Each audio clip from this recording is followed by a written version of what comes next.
பொன்னில் வடித்த சிலையே பிரம்மன் படைத்தான் உனையே வண்ணமயில் போல வந்த பாவையே என்னை இனிக்கும் நிலையே இன்பம் கொடுக்கும் கலையே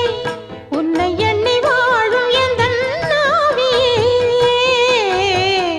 கண்ணிமையில் தூண்டிலிட்டு காதல் தனை தூண்டிவிட்டு எண்ணி எண்ணி ஏங்க வைக்கும் ஏந்திழையே பெண்ணை மழை ஆதரித்து பேசி தொட்டு காதலித்து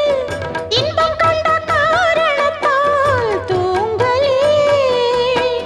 சொல்லி சொல்லி ஆசை வைத்தேன் துடியிடையில் பாசம் வைத்தேன் பூமர பாவை நீயடி இங்கு நான் பாடும் பாமர பாடல் கேளடி